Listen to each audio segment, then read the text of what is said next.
Sebentar, sebentar. Oh, kan.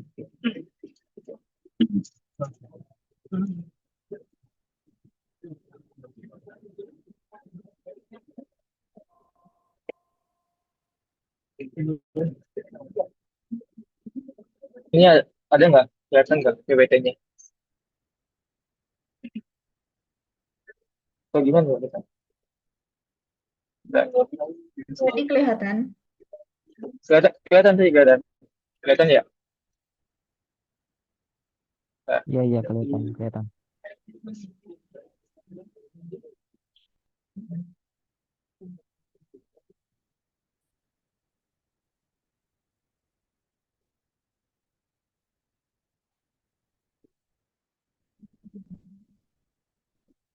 Oke, baik. Bismillahirrahmanirrahim.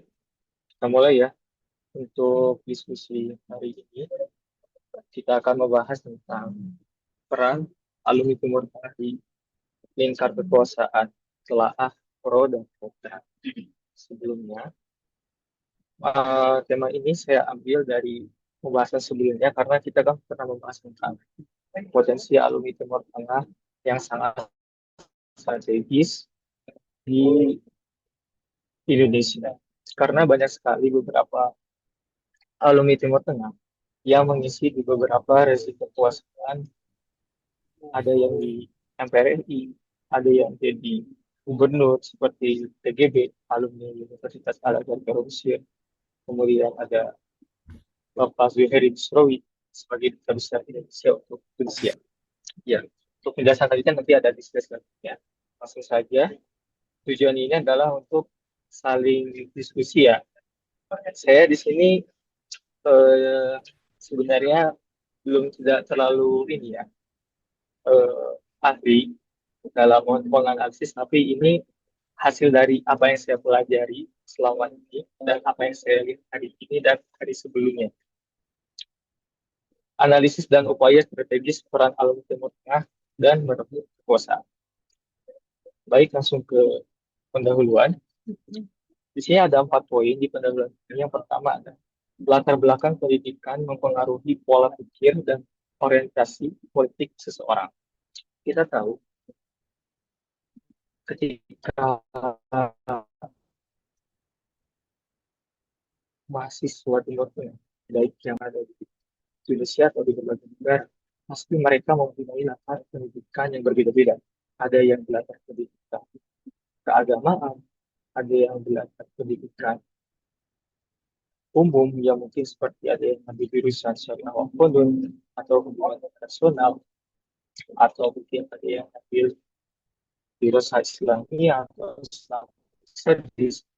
Nah, dari jurusan-jurusan ini, dari apa yang mereka pelajari, ini salah satu bentuk karakter dari latar pendidikan seseorang, dan membentuk orientasi pikiran dan menunjukkan sebuah karakter yang berbeda-beda. Kita bisa melihat dari kita bisa lihat TGB, Tuan Guru Bajang, yang hari ini sangat terkenal. Beliau mantan Gubernur Nusa Tenggara Barat. Beliau ketika selamat Al-Azhar, beliau dari S1 sampai S3 mengambil jurusan tafsir. Tapi ketika beliau sudah selesai di Al-Azhar Karomsi, beliau tidak menjadi guru tafsir atau tidak menjadi seorang, tidak hanya menjadi seorang ngaji, tidak hanya menjadi seorang guru ngaji,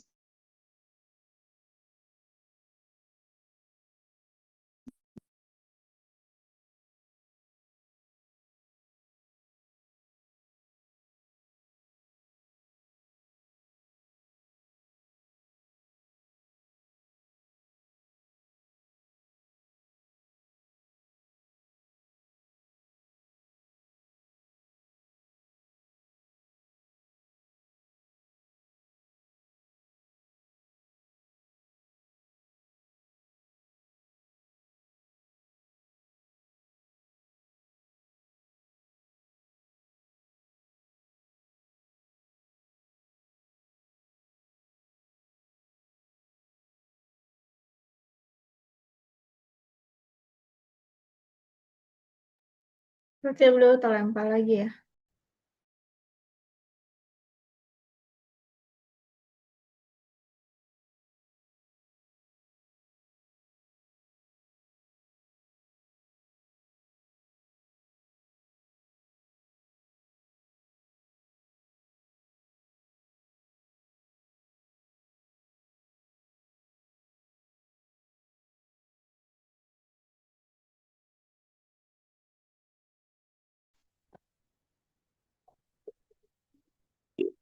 Sorry ya, ini aku lagi di luar soalnya jadi sinyalnya sedikit blok-blok.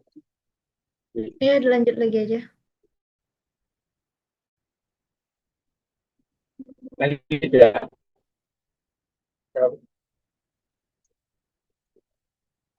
Oke. Jadi kita sampai ini ya, yang poin kedua ya. Alumni Timur Tengah mulai berperan dalam ruang-ruang kekuasaan.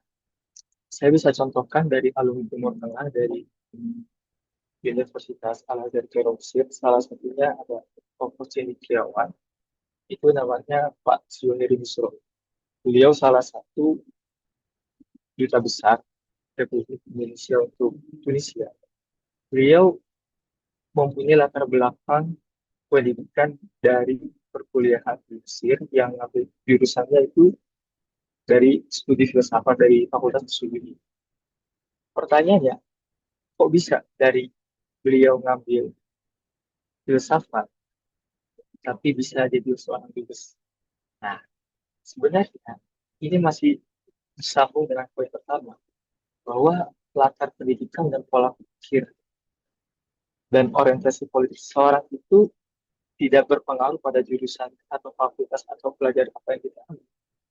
Itu cuma hanya sekedar latar belakang biasa, tapi ketika dia mampu orientasi politik, dia akan bisa mumpuni dan sangat kompeten sekali. Tidak akan mempengaruhi pada jurusan apapun. Anda ngambil jurusan tafsir, atau mungkin ngambil jurusan ekonomi, atau ngambil jurusan apapun itu tidak sangat berpengaruh sama sekali. Karena yang namanya rasa kesadaran untuk merebut kekuasaan dan mengambil sistem yang ada untuk bersikap kompeten dan bersikap adil untuk masyarakat itu sangat dianjurkan sekali dan sangat penting sekali.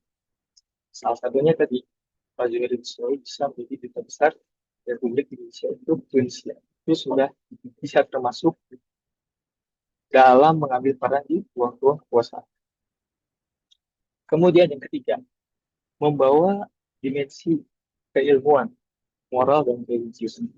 Pasti yang namanya orang yang namanya kalau ilmu, apalagi di pemerintahan itu kaya dengan keilmuan, dengan berbagai keilmuan, entah itu keilmuan agama, entah itu keilmuan umum atau keilmuan apapun itu pasti yang akan dipandang pertama adalah keilmuan. Kemudian kedua adalah moral. Moral itu tidak hanya tentang etika atau sikap, tapi tanggung jawab dia terhadap apa yang dia pelajari ketika selama dia studi di Timur Tengah, kemudian dia amalkan di negara Indonesia. Kemudian sangat terkenal dan religiusnya. Ya, pastilah kalau alumni-alumni Timur Tengah pasti terkenal dengan wah alumni Timur Tengah itu anak-anaknya religius semua gitu kan. Nah, kemudian yang keempat, fenomena ini penting untuk dikaji secara kritis dan objektif. Tentu ini sangat penting ya untuk kita bersama. Saya harap analisis ini tidak hanya dilakukan dan sekedar berhenti di sini saja. Saya harap kita sama-sama menganalisis dan untuk mengupayakan potensi alumni, alumni Demokrat ke depan untuk mengisi dalam rezim kekuasaan untuk eh, untuk menegakkan keadilan dan kita harus menunjukkan bahwa alumni Timur Tengah itu tidak hanya mencetak para kiai tapi mencetak para politikus juga. Kita harus buktikan karena banyak sekali tokoh-tokoh dari berbagai kampus yang ada di Timur Tengah yang sebagaimana yang saya lihat sebelumnya yang mempunyai potensi dalam mengisi ruang-ruang kekuasaan. Nah, kemudian selanjutnya latar belakang. Yang poin pertama, sini ada empat poin. Ada tingginya kepercayaan masyarakat terhadap otoritas keilmuan agama. Pastilah alumni Timur Tengah itu pasti dipercaya, yang paling dipercaya itu adalah tentang otoritas keagamaan. Tapi saya anggap otoritas keagamaan ini hanya bersifat keilmuan, tidak bersifat dia dari MUK atau dari Muhammadiyah atau dari mana atau dari mana gitu tidak. Tapi menurut saya mungkin boleh saja kalian berbeda pendapat dengan saya pribadi tentang otoritas keagamaan itu. Tapi kalau dari saya pribadi, otoritas keagamaan termasuk tingkat kepercayaan masyarakat itu adalah keilmuan keagamaan kita yang kita pelajari saat kita studi. Kemudian yang kedua, alumni Timur Tengah dipandang sebagai representasi nilai etika dan integritas. Tentu alumni Timur Tengah itu pasti mempunyai integritas. Dan itu adalah sebagai kunci. Dan mempunyai etika, moral, dan tanggung jawab yang sangat besar sekali. Dia membawa beban, dia membawa tanggung jawab untuk dibenahi ke masyarakat. Kemudian yang ketiga, pasti setiap pandangan itu berbeda-beda dan pasti akan ada muncul pro dan kontra.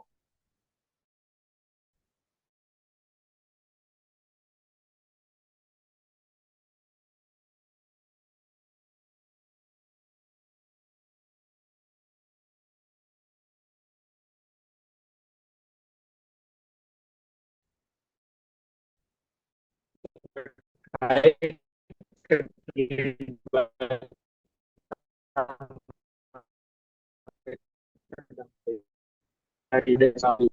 dari mana di Timur sudah yang politik semua politik kan yang baik untuk baik semua itu sangat dibutuhkan dan harus ada seperti ini. Saya bukan guru atau apa ya, tapi kita sama-sama mengajak lah untuk membentuk kesadaran bersama tentang keterlibatan kita dalam politik, walaupun pasti ada pro dan kontra. Kemudian yang keempat itu ada relevan dalam konteks sistem modern yang kompleks dan plural.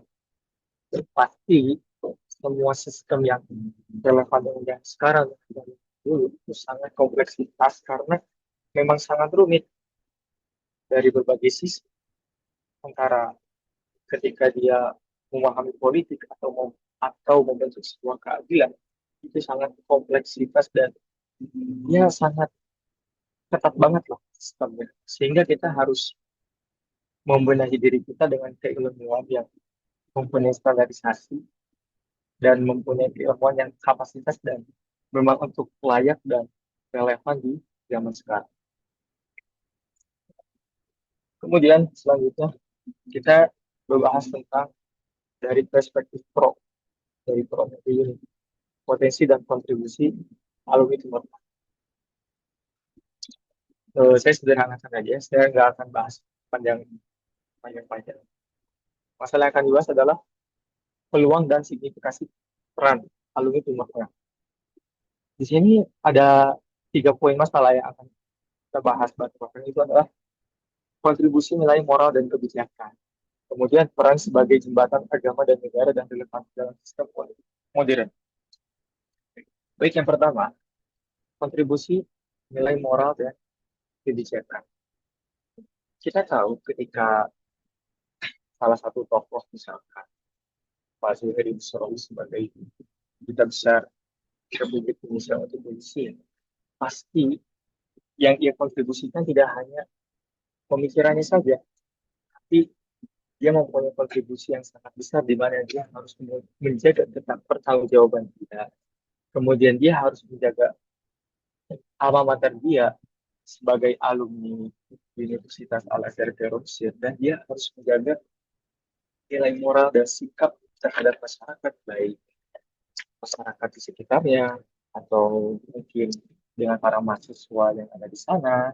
Dan ketika dia menentukan kebijakan, apakah ini lebih banyak menguntungkan atau malah banyak yang merugikan, nah itu salah satu bentuk kontribusi yang menjadi kunci utama adalah nilai moral, menjaga sikap, dan pandai dalam membentuk kebijakan. Kemudian yang kedua, peran sebagai jembatan agama dan negara.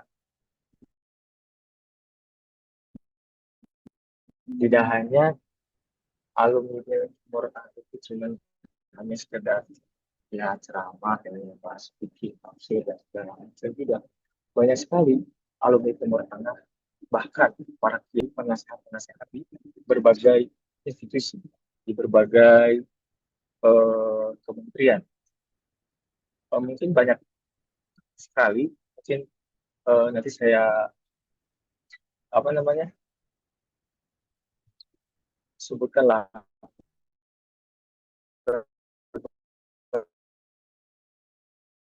beberapa tokoh para kiai, salah satu kiai pengasuh kompleks. Beliau menjadi penasehat di rumah sakit yang ada di Arjawi Nangun. Nah, itu salah satu bukti bahwa peran dia sebagai alumni Timur Tengah bisa menjadi peran jembatan antara agama dan negara.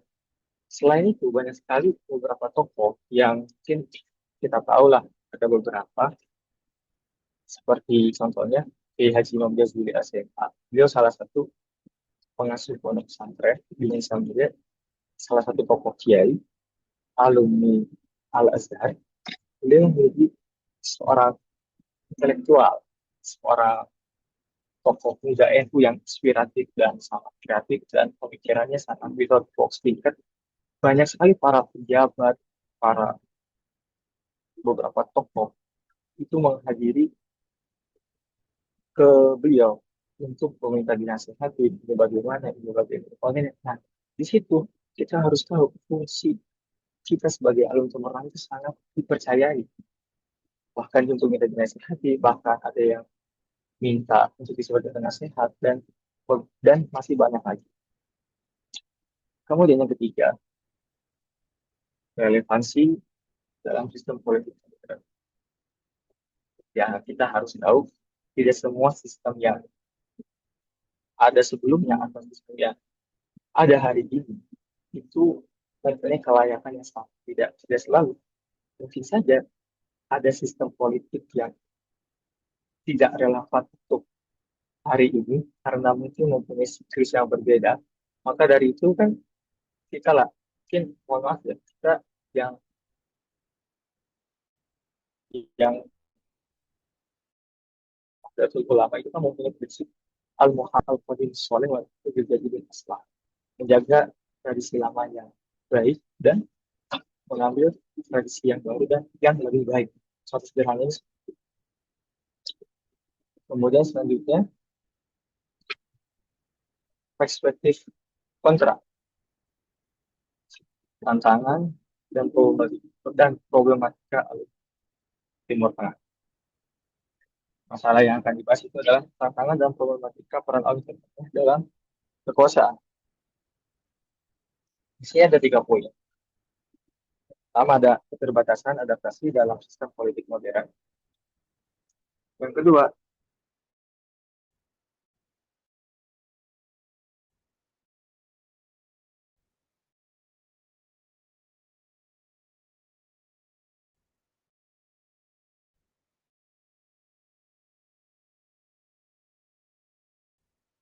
potensi bias idealis dan jadi politik modern itu adalah kita tidak semua mempunyai kompetensi, mungkin ada yang kompetensi. Tidak semua mempunyai kelebihan dan pasti mempunyai kekurangan. Sederhananya seperti itu ya. Dan kita bisa menafsirkan keterbatasan adaptasi dalam sistem ini itu kita harus tahu mana kelayakan dan mana tidak. Dan kita tidak bisa sembrono dalam menentukan sebuah sistem. Apalagi di zaman era modern itu seharusnya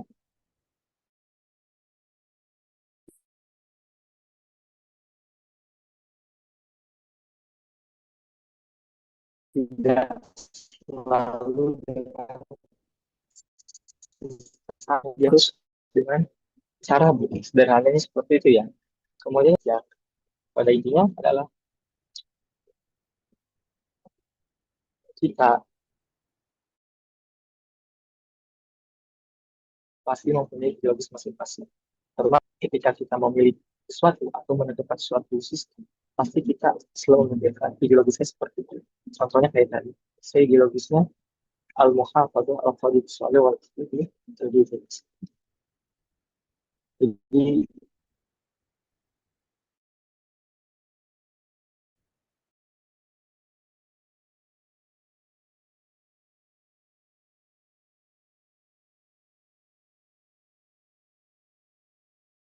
saya berideologis bahwa untuk mulai beda, cuman saya sederhanakan aja supaya tidak terlalu ribet dan tidak terlalu banyak juga.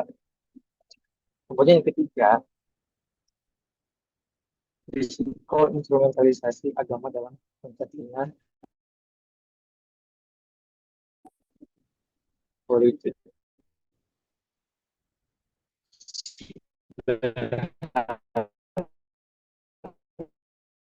Hanya adalah kali beberapa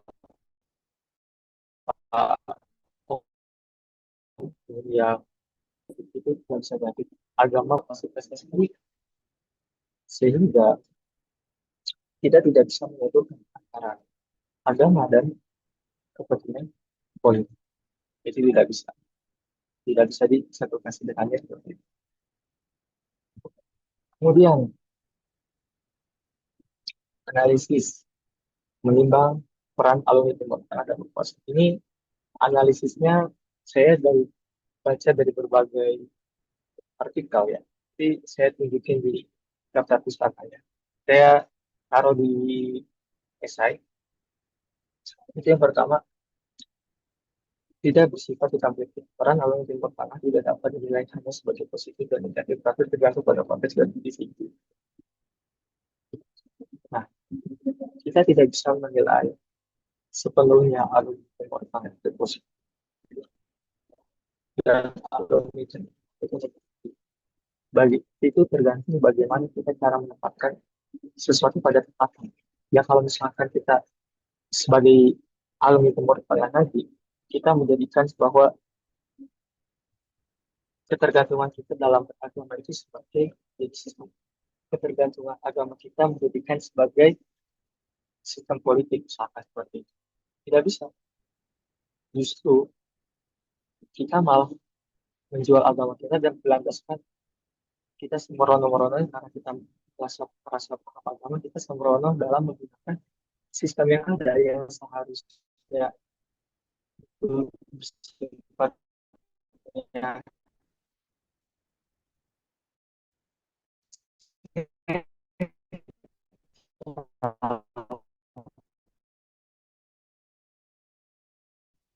tetapi malah kita tidak bisa menilai. Kemudian yang kedua, pentingnya adaptasi. Kontribusi akan optimal jika mampu beradaptasi dengan sistem politik modern yang dinamis dan kompleks. Sederhananya adalah kita harus mempunyai kemampuan dengan cara apa?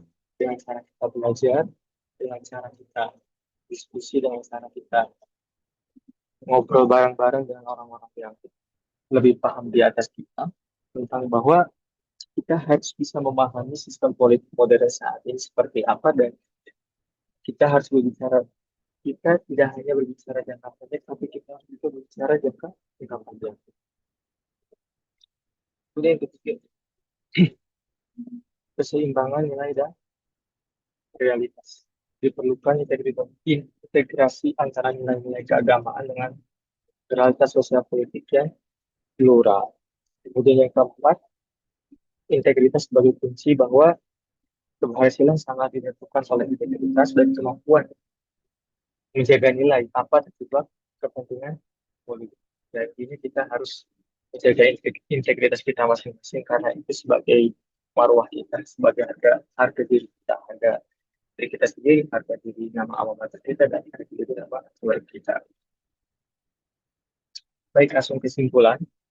Kesimpulan utamanya adalah peran alumni Timur Tengah dalam lingkar kosa memiliki potensi besar dalam menghadirkan nilai moral dan etika, namun juga dihadapkan pada berbagai tantangan dalam praktik politik.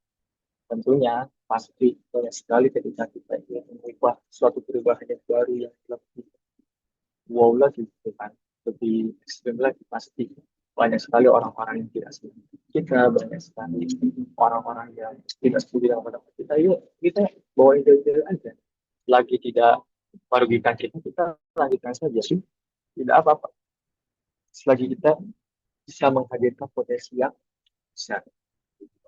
Kemudian yang kedua, penegasan akhir, keberhasilan peran tersebut sangat bergantung pada kemampuan individu dalam bersikap adaptif, inklusif, serta menjaga integritas dalam menghadapi dinamika kekuasaan. Ini kajian pustakanya. Konsep kekuasaan merupakan kemampuan sebuah mengaruhi keputusan dan kebijakan dalam sistem politik. Kutipan dari Max Weber. Kajian teori hubungan agama dan negara menjadi isu penting dalam politik modern, terutama dalam masyarakat yang plural. Nah, ini salah satu tiga tokoh alumni Timur Tengah. Ini yang foto yang pertama yang sebelah kiri. Jadi itu namanya Kiai Haji Mamdul SMA. Beliau salah satu alumni Al-Azhar. Beliau sekarang sebagai pengasuh, sebagai pengasuh pesantren dan mendapatkan kepercayaan dari masyarakat untuk jadi penasehat di Partai Kebangkitan Bangsa.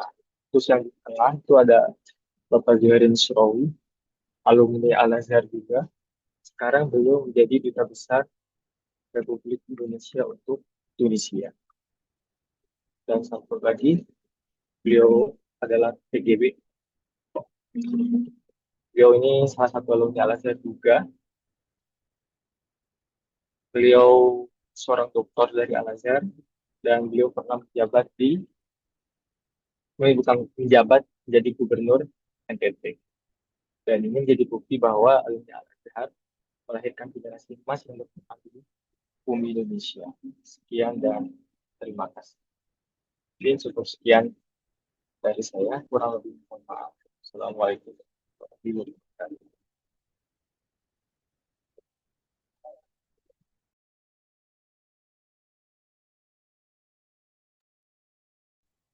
Waalaikumsalam warahmatullahi wabarakatuh. Ya, terima kasih ya Ustadz Fathan untuk presentasinya yang membangkitkan pemikiran kita dan membangkitkan pertanyaan terkait apa sih eh, peran atau kontribusi dari alumni Timur Tengah untuk masyarakat keseluruhan gitu. Karena kan ketika kita berbicara tentang pemerintahan, maka kita itu berbicara tentang pengurusan maslahat umat gitu, maslahat masyarakat. Ya, mungkin setelah ini, kalau misalkan teman-teman ada yang mau bertanya lagi, ada yang mau berdiskusi, dipersilahkan.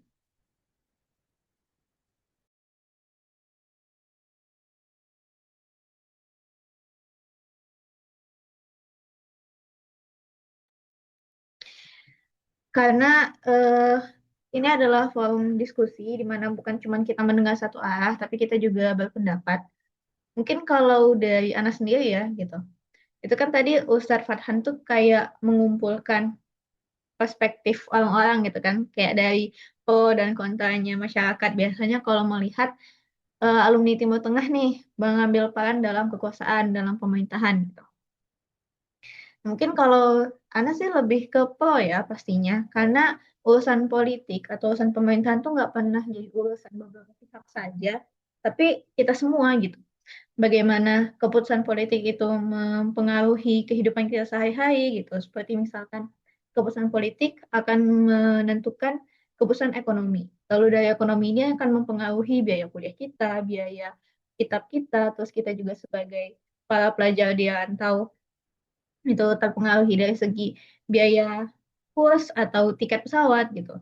Nah itu kan semuanya ada pengaruh politik ya, apalagi sekarang di saat kita dikatakan siap-siap untuk perang dunia ketiga gitu kan, yang semoga tidak terjadi. Itu aja baru mau aja kita tuh udah ngerasain dampaknya gitu.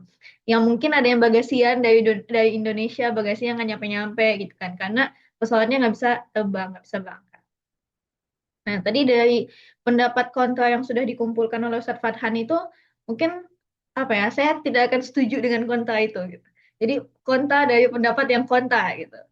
Karena kalau dibilang alumni Timur Tengah ini berpotensi bias dalam berpendapat atau bias untuk apa ya, karena dia tuh orangnya agamis gitu kan. Ya maka saya akan bilang, lalu apa bedanya dengan orang-orang yang bias dengan kepentingan pribadinya gitu. Yang bahkan itu sebenarnya bias dengan kepentingan pribadi, bias dengan kepentingan pihak-pihak berkuasa dalam hal duit atau dalam pengaruh politiknya itu justru lebih berbahaya, di mana kita kemarin juga dikejutkan dengan viralnya kasus file Epstein kan. Nah, itu kan mereka tidak agamis, berpengaruh dalam pemerintahan dan itu justru bias dengan kepentingan pribadi mereka sendiri gitu, yang dimana kepentingan pribadi itu hina gitu kan. Lalu apakah kalau misalkan bias dengan agama itu menjadi menyeramkan? Ya menurut saya tidak gitu, karena agama di sini itu bukan sembarang agama, tapi Islam gitu ya, dimana kita alumni Timur Tengah gitu, yang kita pelajari ya agama Islam. Nah, kenapa kalau misalkan Islam yang mendominasi atau yang menjadi bias ini tidak berbahaya? Karena di Islam sendiri itu ada gitu terkait dengan pemerintahan, terkait dengan kekuasaan gitu. Kalau misalkan tidak ada, ya gimana ceritanya Rasulullah bisa memimpin sebuah negara gitu kan? Yang mana kita tahu kalau misalkan apapun yang dibawa Rasul itu adalah wahyu, tidak pernah dari nafsu atau keinginannya Rasul sendiri gitu. Terus juga misalkan, tapi pernah kok di pemerintahan Islam itu terjadi hal-hal yang bengis, hal-hal yang jahat gitu kan? Ya iya gitu. Apalagi saya yang di Mesir gitu kan, tinggalnya di Darosah gitu. Itu sangat dekat sama peninggalan sejarah zamannya Mamalik, di mana itu zaman yang paling banyak orang apa ya para penguasa itu saling bunuh membunuh untuk kekuasaan gitu kan. Diakui gitu. Tapi apakah itu adalah bagian dari ajaran Islam atau itu adalah cuman apa namanya keinginan pribadi dari manusia yang serba salahnya itu gitu kan. Sudah jelas kalau saling membunuh itu bukan bagian dari ajaran Islamnya. Udah gitu, eh, apakah akhirnya menjadi lebih baik ketika kita sekarang ada di pemerintahan yang tidak menggunakan Islam? Apakah menjadi lebih baik kondisinya ketika kita ada di pemerintahan yang sekuler, memisahkan agama dari kehidupan, dan kapitalis yang berorientasi pada keuntungan? Tidak gitu. Justru kita melihat semakin banyaknya ada masyarakat yang dibantai.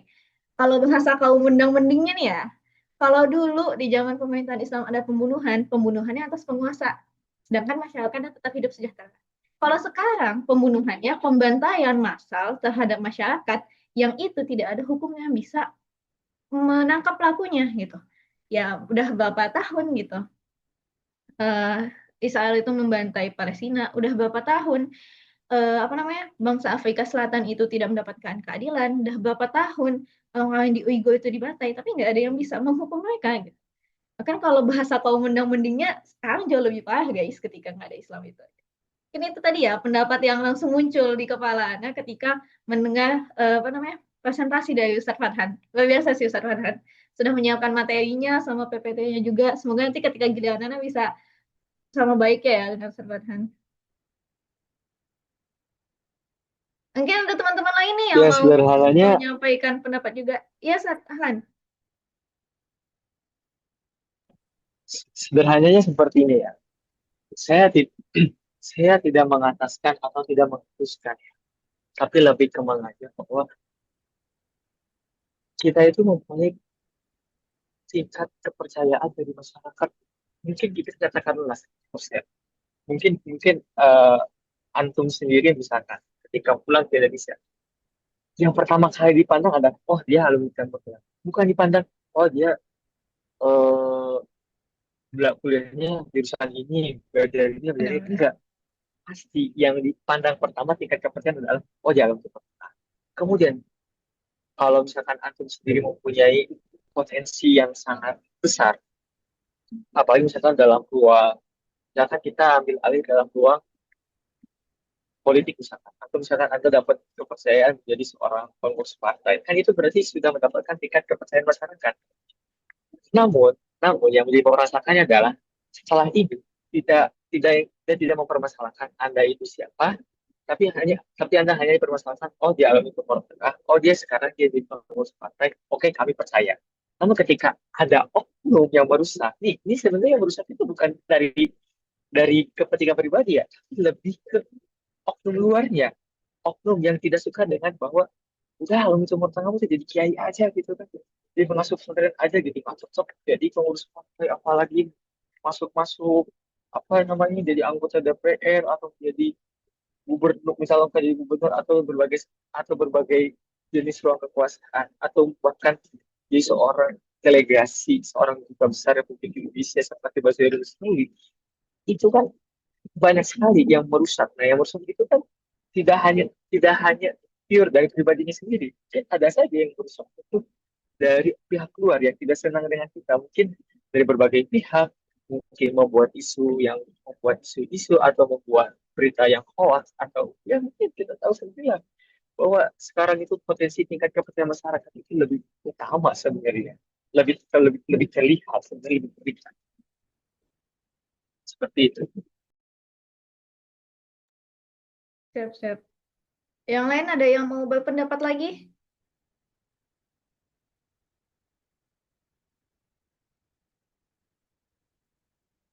Jangan segan-segan ya guys, karena ini emang forum diskusi kita nih. Ini forum punya kita semua, bukan cuma punya Ana, bukan cuma punya Ustadz Iqbal, bukan cuma punya Ustadz Fathan. Ini diskusi terbuka untuk semuanya gitu. Kita Kalau di Ana sini ibaratkan acara offline ini tuh kayak book party gitu, di mana kita semua baca buku, terus kita kan ngebagiin apa yang kita dapat dari buku itu. Nah, nilai plusnya, misalkan kita peserta ada 24. Kita cuma baca satu buku, tapi kita dapat insight dari 24 buku gitu. Jadi kalau misalkan kurang aktif itu disayangkan sekali ya.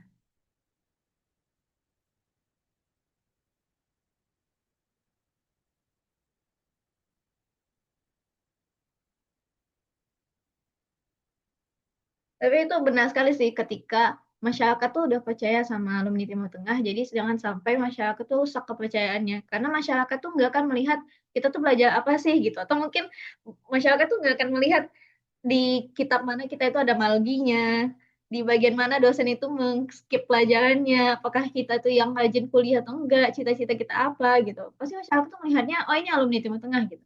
Anak sendiri, ya mungkin ada yang udah sebelumnya udah lihat perkenalan Ana ya gitu. Ana kan dari jurusan bahasa Jerman di Universitas Al-Azhar gitu. Itu masyarakat nggak akan melihat kayak apakah Ana itu belajar fikih atau enggak gitu. Itu sudah menjadi tanggung jawab Ana untuk tetap mempelajari fikih, tetap mempelajari agama gitu. Untuk nanti apa namanya berguna bagi masyarakat terlepas dari jurusan Ana itu apapun gitu. Dan bahkan aneh sekali dong ketika Ana seorang Muslim tapi malah tidak mempelajari Islam gitu. bukan lebih ke aneh sih, tapi lebih ke kenapa kita tidak mempelajari kuncinya dulu baru kita membuka pintunya gitu. Bagaimana kita Benar. membuka bagaimana kita membuka pintu sedangkan kita tidak mempunyai kunci. Bagi saya alasan utama kenapa orang itu menurut saya harus belajar ke depan. Pertama mengamankan akhirat, kemudian ketika dia selesai dengan akhirat baru dia boleh belajar apapun itu. Kan kita bukti banyak sekali dari gereja Al-Azhar serta satunya Syekh Ahmad Tauhid, beliau S1 di Azhar kemudian mengambil master di Sorbonne University ya. Itu kan salah satu bukti bahwa belajar di Tengah itu adalah sebagai untuk membuat kunci baik ketika kita punya pegangan dan kita mau punya landasan ketika kita ingin membuka pintu dan kita melihat dunia luar, oh, saya udah punya kuncinya, berarti saya harus jaga. Sebenarnya seperti itu. Benar. Oke, selanjutnya mungkin Ana minta izin ya ke Ustadz Iqbal. Ini karena 5 menit lagi kebetulan Ana juga ada kegiatan lagi dan sepertinya teman-teman di sini tadi udah diajak untuk berdiskusi, sepertinya udah cukup mengerti dan sudah terbuka wawasannya dengan yang sudah disampaikan Ustadz Fathan. Boleh tidak Ustadz kalau kita mulai dokumentasi saja dan mencukupkan sampai di sini? Oke, boleh. Nah, terkait dokumentasi ini kebetulan laptop Ana nggak bisa dipakai screenshot nih. Ada nggak ya yang bisa menggantikan untuk screenshot? Boleh dari aku, boleh dari aku. Oke.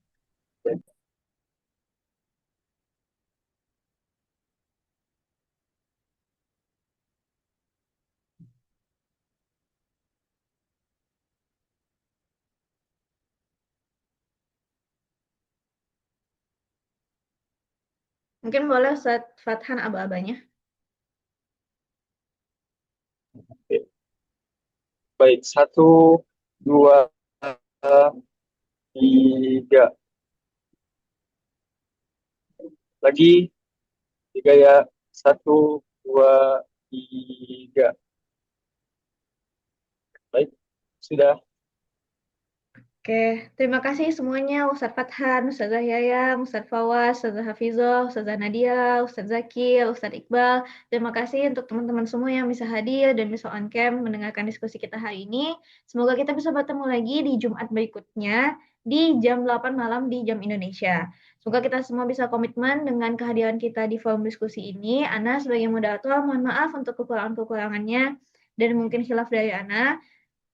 Selanjutnya juga kalau mau diskusi di grup mungkin lebih lebih santai lewat teks juga boleh-boleh saja. Ustadz Iqbal mungkin ada yang mau disampaikan lagi sebelum ditutup?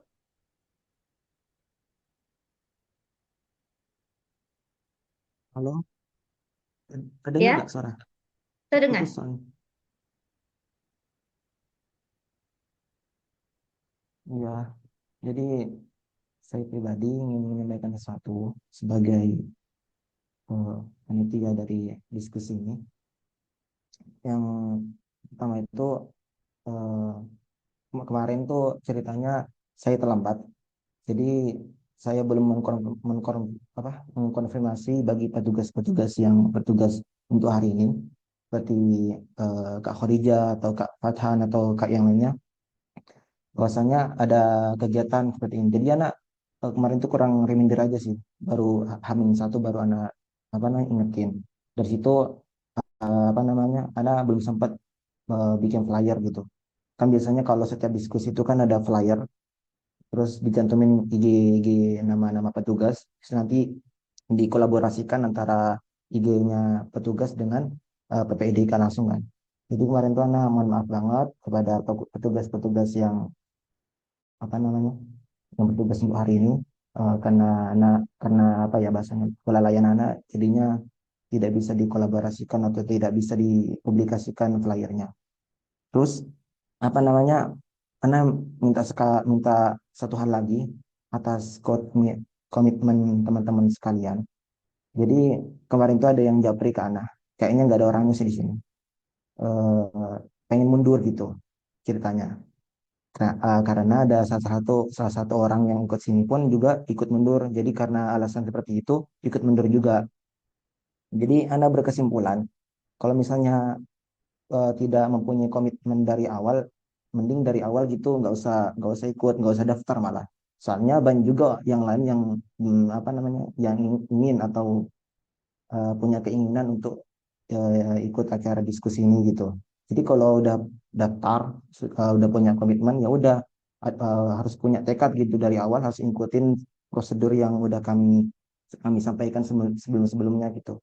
Jadi mau nanti di tengah jalan nggak siap, mau nanti di tengah jalan tiba-tiba ada kendala kayak misalnya ada ujian atau hal yang lainnya, ya mau nggak mau dijalani gitu ya konsekuensi aja gitu kalian sudah masuk ke diskusi apa namanya program diskusi ini karena kan program diskusi literasi ini kan nggak kecil-kecil amat ya lingkupnya soalnya udah mencakupi kawasan Timur Tengah gitu kami sebagai sebagai panitia juga pusing gitu apalagi anak sendiri gitu kan karena soalnya yang lainnya itu pada sibuk gitu anak sendiri pun kalau ditekanin kayak gini pusing-pusing juga jadinya ngurus yang petugasnya, ngurus yang tiba-tiba mundurin diri. Kalau misalnya yang ingin mundurin diri ya sudah, apa namanya, kenapa nggak dari awal gitu? Ini namanya konsekuensi mau gimana lagi?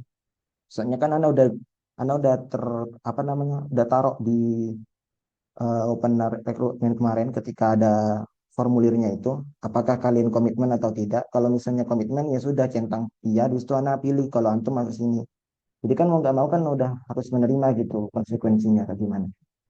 Itu aja sih dari Ana. Jadi ke depannya nanti, nah dari Ana sendiri, Ana mohon maaf.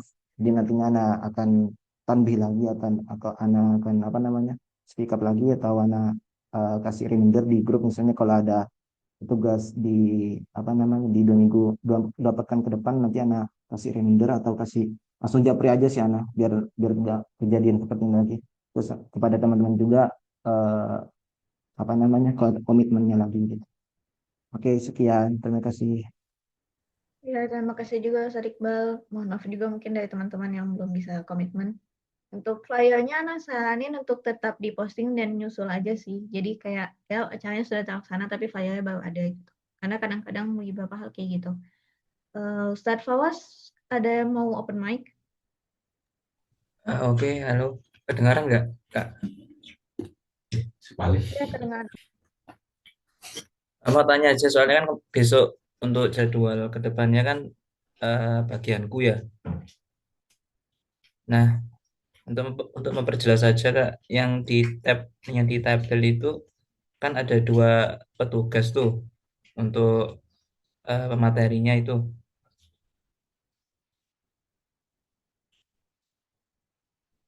yang di presenter itu. Nah, itu dua-duanya emang collab buat satu PPT atau beda sendiri ya? Sorry, ini soalnya first time aku ikut. First time aku. Buat izin jawab, Set. Izin jawab, Set. Sebelumnya pertama, tidak ada konfirmasi kalau tidak ada rencana untuk collab bareng untuk mengimplementasikan. Itu yang pertama. Kemudian yang kedua, saya hanya fokus apa yang yang kedua, saya hanya berfokus pada tugas saya dan tanggung jawab saya, apa yang sudah diberikan tugas sama panitia. Saya fokus itu aja. Saya hanya menyiapkan esai, menyiapkan PT dan menyiapkan mempersiapkan diri sebagai presenter dan mentandai tanggal itu bahwa saya akan presentasinya. Itu aja sih. Eh, Iya, Pak. Ini maksudnya pertanyaan nggak ditujukan ke presenternya, Kak, untuk panitianya. Iya. Oh iya Ya, iya. Oke. Iya. ya mohon maaf. Untuk memperjelas saja untuk kedepannya itu kan jadwalku tuh sama siapa ini? Hafiza Donur. Nah, ini kami berdua buat Iya, dua PPT iya atau tahu. collab satu PPT gitu, Kak. Oh, PPIT sendiri. Jadi masnya Apa? punya tulisan sendiri, terus pemateri apa namanya setelahnya atau sebelumnya itu juga punya tulisan sendiri. Oh, oke. Berarti untuk apa bid kali ini kurang satu gitu ya? Ya, nah itu jadi eh, terkendala lagi ke petugasnya. Kemarin ketika anak chat atau japri langsung ya ke orangnya itu, tiba-tiba dia itu bilang, oh mas, maaf nggak siap gitu, karena di sini ngurus bahas. Loh, kok gitu sih alasannya? Ini kan nggak terlalu apa banget apa ya bahasanya itu ya. Alasannya itu nggak terlalu berbobot lah ya bahasanya. Soalnya kan kalau misalnya udah tahu ada kayak tugas-tugas lainnya, ya mau nggak mau ya ini diprioritasin gitu. Antum kan udah masuk sini. Jadi ya dibagiin waktu aja, di manage waktunya gitu. Mana yang diprioritasin, mana yang dikedepanin, mana yang dibelakangin gitu. Terima kasih, Kak. Ya, udah lagi. Masya Allah, Ustaz. Eh, teman-teman, jikalau ada yang punya ini, apa namanya, notulensi untuk Zoom kali ini, boleh kirim ke Ana ya. Soalnya yang bagian notulennya tidak hadir setelah anak chat, malah apa namanya, centang satu dari kemarin. Iya, jadi kan tadi kan anak AC-nya sadar juga nggak ada notulensinya, jadi anak nyalain rekaman Zoom-nya. Soalnya untuk notulensi full yang mendetail, tadi anak juga kayaknya anak di sekarang kondisi lagi kurang kondusif, jadi anak nyalakan rekaman Zoom tadi. Oke, terima kasih ya. Anak tadi mau jadi notulensi, Ustaz. Cuman anak agak telat nih, Ustaz. Mohon maaf banget nih, Ustaz ya. Gak apa kok, Ana bangga mantu. Udah langsung aja dokumentasi ya. Gak ada lagi kan pertanyaan yang lain? Eh, Dokumentasi tadi udah di Ustadz Fathan, atau ada mau Udah, diulang? belum masuk lagi Ana. Ya udah nggak boleh lagi. Tadi Belum lagi dokumentasinya Kak, foto belum masuk Ustaz Kak Iqbal. Zuhelinya bagus kok. Tenang aja, aman. Siap. Ganteng, ganteng, ganteng. Ada berarti masuk tadi. Ada Anak aman, anak masuk, ada tuh. masuk, aman. Aman Ada aman. masuk Ustaz. Masuk, masuk, masuk. Oke oke. Aman, Kirim aman. aja di Ah, grup ya. Nanti yang bagian Siap. notulensi kirim ke Ana, nanti kita buat acara berita terus kita kita up ke apa namanya ke atasan bahwasanya kita sudah melakukan program kita kali ini. Oke. Oke, oke, siap. Siap Ustadz, siap. Kalau udah clear semua, insya Allah Ana tutup ya. Terima kasih banyak Oke. semuanya. Ya. Selamat melanjutkan aktivitasnya setelah ini. Assalamualaikum warahmatullahi wabarakatuh. Waalaikumsalam Waalaikumsalam. warahmatullahi wabarakatuh. Wabarakatuh. Terima kasih semuanya. Mohon maaf kalau ada kekurangan dan kesalahan ya. Nanti kalau misalkan ada yang salah, Aman. tolong koreksi ya. Kalau ada yang salah, tolong koreksi ya. Aman Ustadz, bagus bagus. Anak menyimak dengan Ente ini, nggak dengan dengerin. pemeliharaan.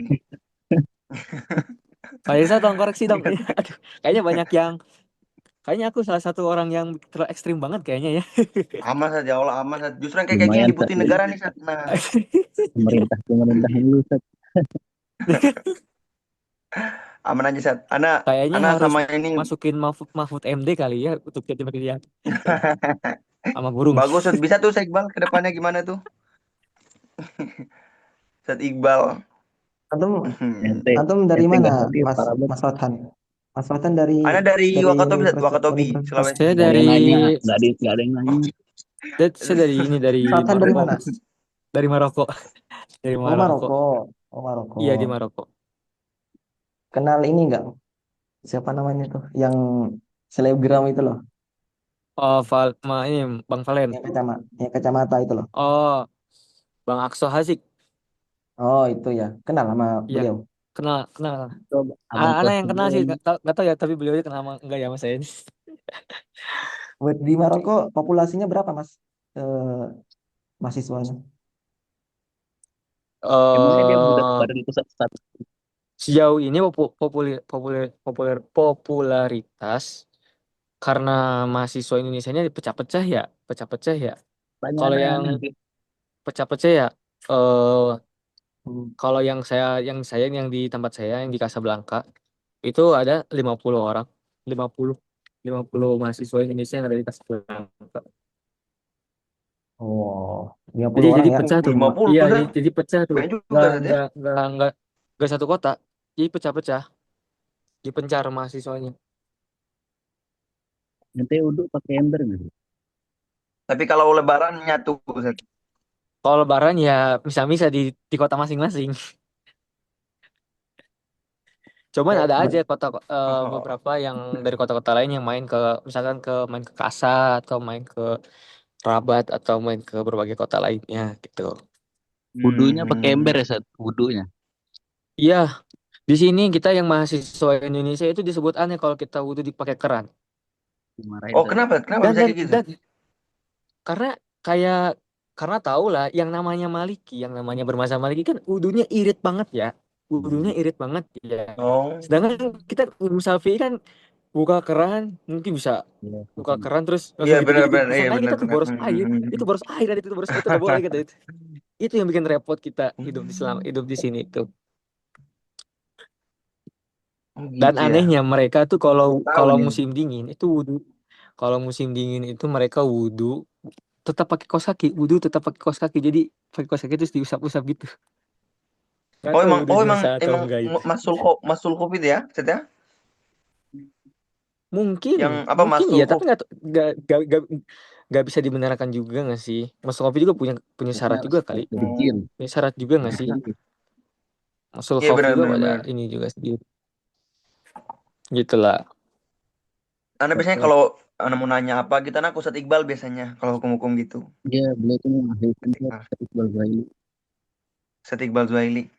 Ah, Lihat aja jenggotnya. Ya, aduh, Bakal beda aduh. kayak Coba, marja kita bentar, lah di bentar ya, sini bentar ya. istilahnya. Ustadz, Bentar. Jangan ngomong dulu.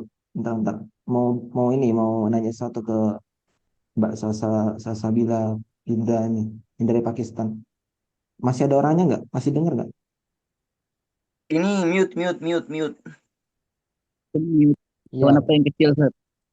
soalnya Hah? beliau masih di sini. Hewan Semute, Saya hewan apa pengen yang semute. nanya kecil? sesuatu. Sem Halo, masih ada nggak Kak Salsabilanya? ini ya masih ada Ustadz Alivia sama ini Salsabila sama Naufal Zain. Cuman Nggak mute, ada mute. kepentingan nih Ana sama beliau ini. Coba lah. Tolonglah Kak Salsabila. Hadir, maaf. Ya, apa namanya? Mumpung masih di sini kan. mau ngobrol satu. Jadi kemarin tuh kan antum aslinya jadwal antum, tapi nggak jadi karena Iya, antum ada urusan kan. iya Terus Ustadz. tadi ini itu kan aslinya yang pemateri kedua, wah siapa namanya lupa. Apa namanya berhalangan atau bukan berhalangan sih, tiba-tiba nggak jelas aja gitu kan, nggak ada alasan yang jelas, nggak hadir gitu intinya. Pas tadi anak kan udah chat antum ya, eh, bisa apa enggaknya tapi nggak Iya bisa. Ustadz. Nah kira-kira nih soalnya anak lihat di jadwal nantinya ke depannya tuh materi selanjutnya tuh nggak ada antumnya. Mungkin Nah, untuk kira-kira ke depannya gimana ya, masa iya antum nggak gimana. saya ini Ustadz menyesuaikan nanti ditempatkan di Jeddah. Kemarin kan memang benar-benar belum bisa tuh Ustadz. Sebenarnya kan saya ini bareng siapa ya kemarin itu? Bersama Kak Akbar waktu itu. Cuma karena saya belum bisa waktu itu bentrok Ya, dengan kegiatan di ya. mungkin menyesuaikan aja dari panitia saya ditempatkan di mana di jadwalnya untuk yang pas kira-kira. Karena memang jadwal yang kemarin belum terlaksana tugas yang diamanahkan ke saya. Ya, mana ya? Ya gini aja ya, siap-siap aja intinya. Tapi udah siap belum nih secara materinya? Kalau materi sudah ada, cuma bentuk PPT belum buat Ustaz. Belum?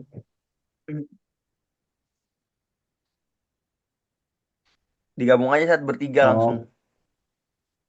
Oh, ya. Entah ente nih. PPIT itu kan aslinya nggak terlalu wajib sih. Yang penting tulisan. Jadi PPIT itu ya melihat inilah situasi kondisi gimana nanti.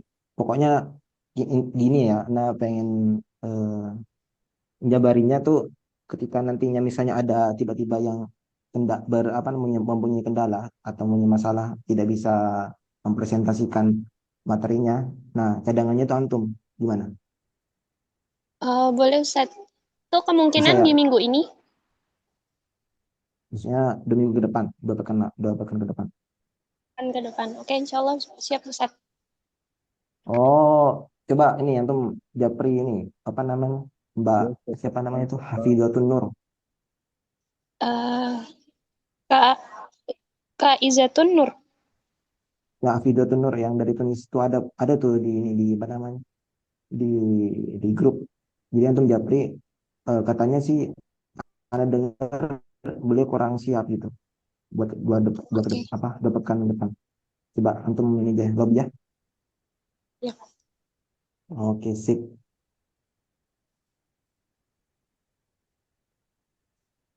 Mas Noval baru selesai.